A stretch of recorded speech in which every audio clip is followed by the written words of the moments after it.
to look at Mid-South Wrestling, episode 270. Rodney, what date did that play? That played on November the 8th of 1984. It opens up with Boyd Pierce and Bill Watts. Bill Boyd, always our favorite. Bill was again there. We had the dream match. They had introduced the dream match where the fans would be able to send into West Breckenridge so that they could have their dream match on television. And so they would be running that contest. Then they review the Rock and Roll Express and Jim Cornette Midnight Express situation with the $25,000.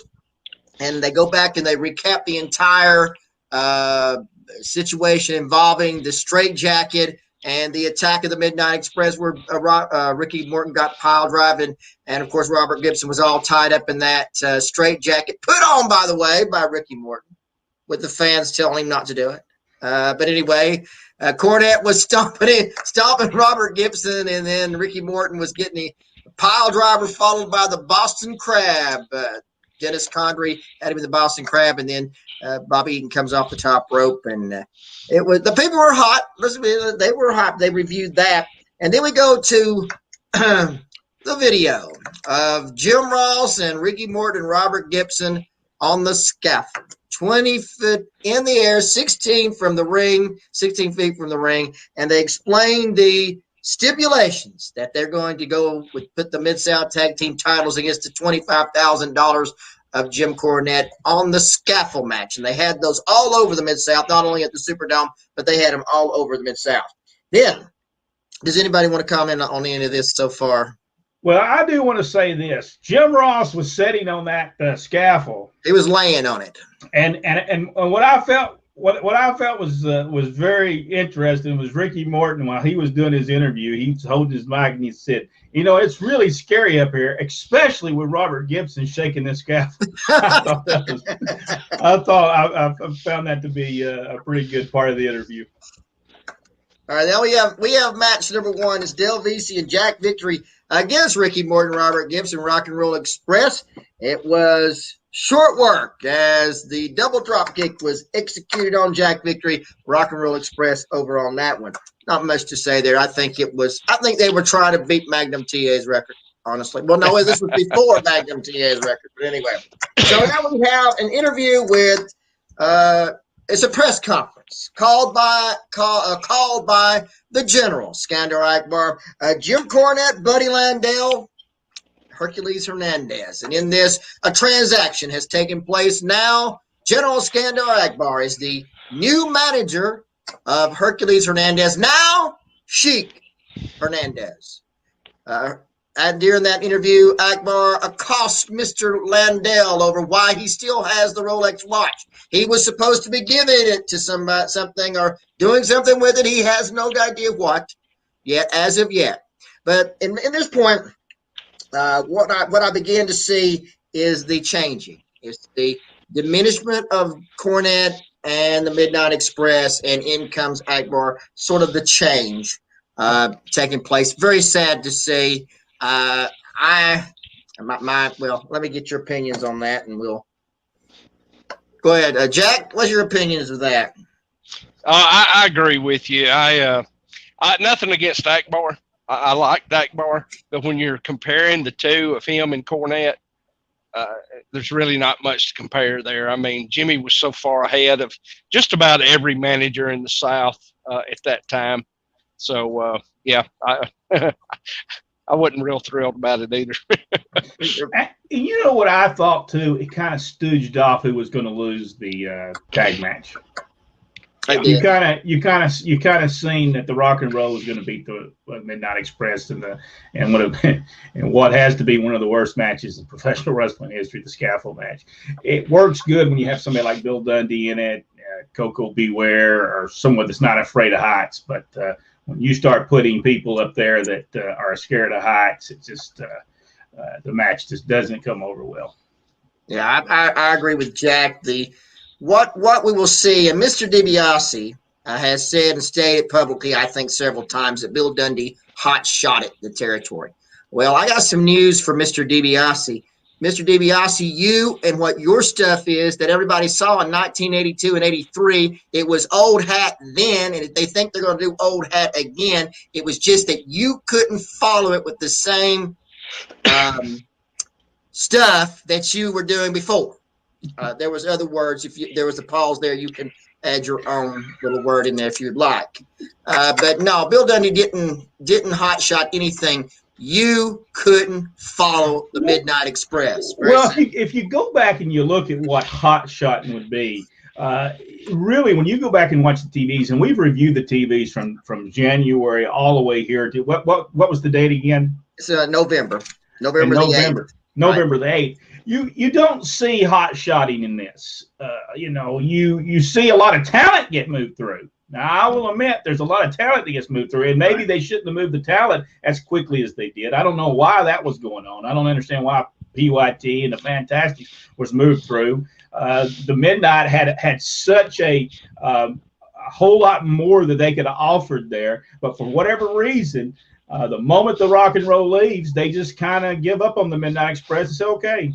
Even when they bring them in Rock and Roll back, they really don't do anything with the Rock and Roll in them. So, and maybe in the arenas, if I go back and I look at the towns, I might be able to see it better. But television-wise, you didn't see it.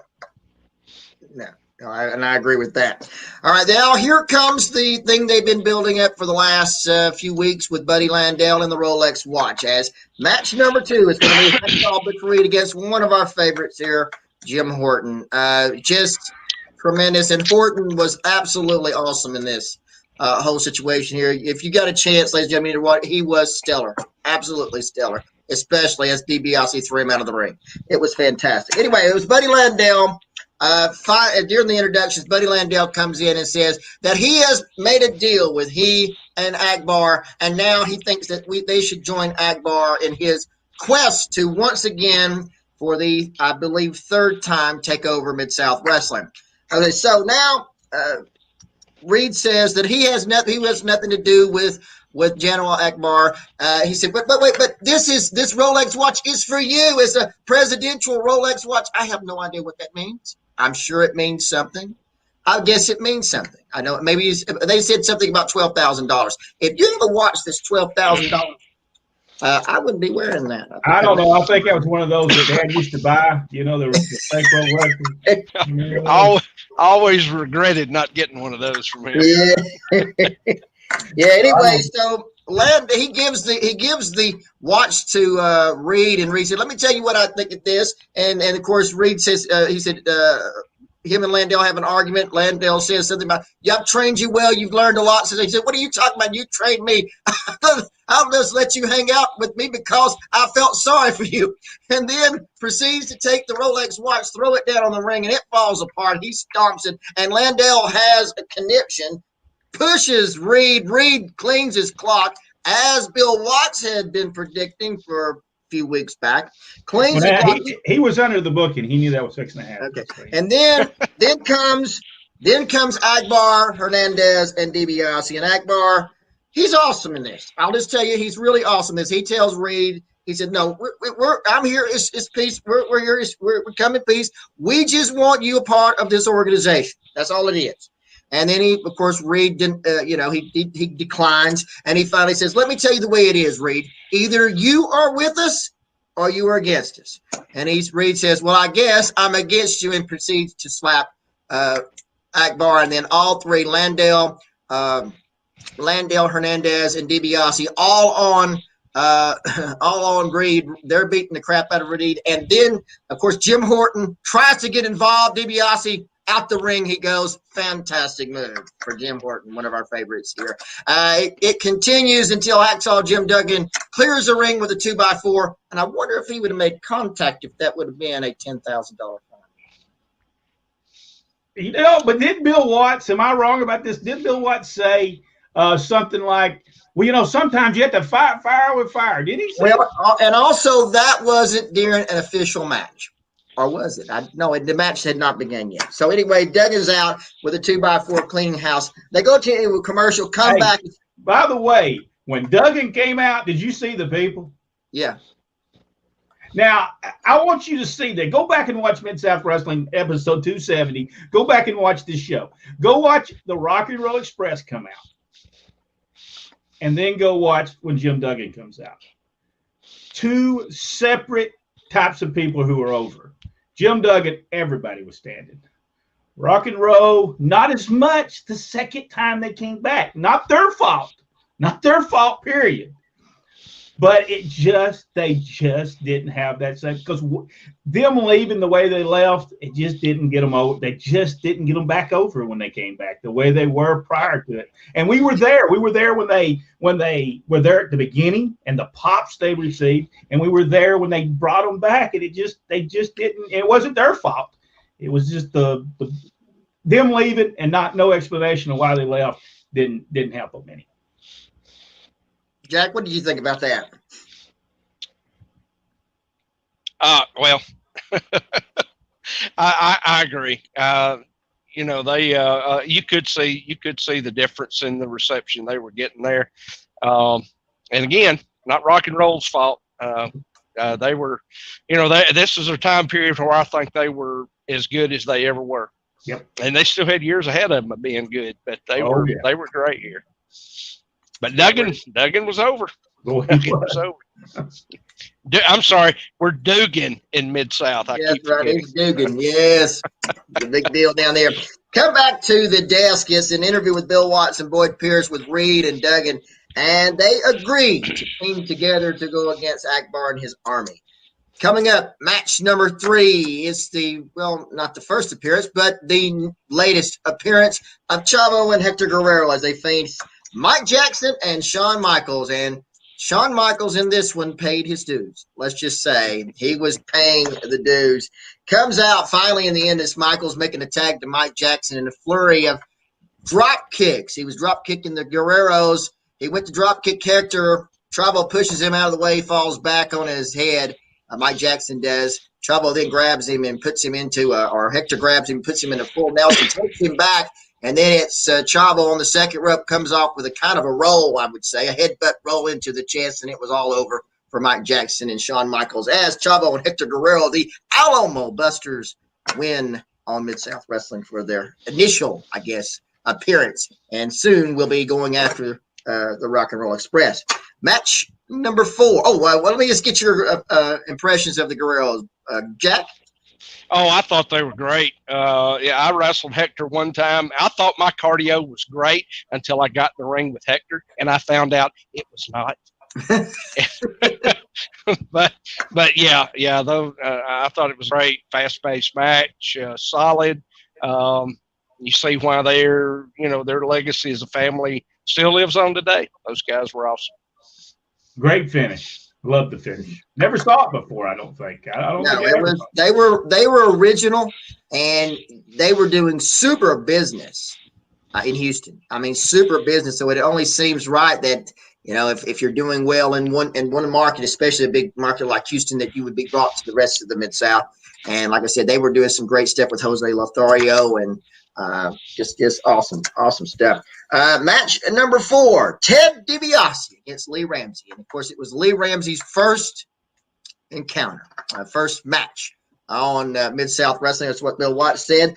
DiBiase super aggressive in this one. In the end, it's the DiBiase catching Ramsey with the power slam into the figure 4. Can't get any better than that. DiBiase over in that one. Brent? Go ahead. There's nobody better than Ted DiBiase. That man he is a wrestling machine, no doubt. Jack? That's what I was going to say. Typical DiBiase, absolutely awesome. Everything he's ever done, I love Ted DiBiase. He is a wrestling machine, no doubt about that. Match number 5, just a tremendous match in my opinion. It's a Midnight Express. Dennis and Bobby. Jim Cornette at ringside against Brickhouse Brown and Master G. Just a super match. And the way they ended that one was awesome. Absolutely awesome. All 4 men in the ring. Master G over with Dennis Condris, Bobby Eaton with Brown. Brown shot in the ropes. Cornette goes and trips him. He kind of goes short. He jumps up. Brown jumps up, goes try to go after Cornette. It's Bobby Eaton from behind catches him. Dennis is distracting the referee by going up on the rope, on the top rope with Master G on the outside. Master G's preventing Dennis from going off the top rope. Dennis sneaks to the opposite side, goes up to the top rope, comes out with the elbow smash off the top rope, which is a disqualification in Mid-South. However, referee didn't catch it. It's a 3 count on Brickhouse Brown Midnight Express over. Britt, what did you think about that? That's the reason I think such a mistake was made in getting rid of the Midnight Express at that point in time. I think they had a lot more left because they were the people that had the most heat. The people responded to them more than they responded to anybody else. I just thought this match was tremendous. The whole finish was magnificent. So I just hated to see them leave. I did. I hated to see them leave the time. Yeah, it was to me it was a sad time because we knew how good they were, and they showed it time and time again. Just how Jack, what did you think about that one? Midnight Express, greatest heel tag team of all time, in my opinion. I can't add more than that. Just super. And like I said, it wasn't that anything got hot shot. It's just teams after that just couldn't follow them. That's just as plain as day. They just couldn't follow them. Nobody could follow the Midnight Express. And whatever you give the Rock and Roll, remember the Midnight Express was in the ring with the Rock and Roll, and that's when they did the big business. Now, that's the one thing I think people need to think. It was those 4 people, 5 people, when take Jim Cornette, that made that whole thing work. But the Midnight Express is the ones that they knew how to get heat. Dennis Condrey, Bobby Eaton knew what. I know at the time, and of course we had not seen much of the stuff with DiBiase Akbar, but there was a distinct difference in the show. For whatever reason, Cornette and Midnight brought a special star, a special quality to the show that others just couldn't duplicate. They just couldn't. Absolutely not.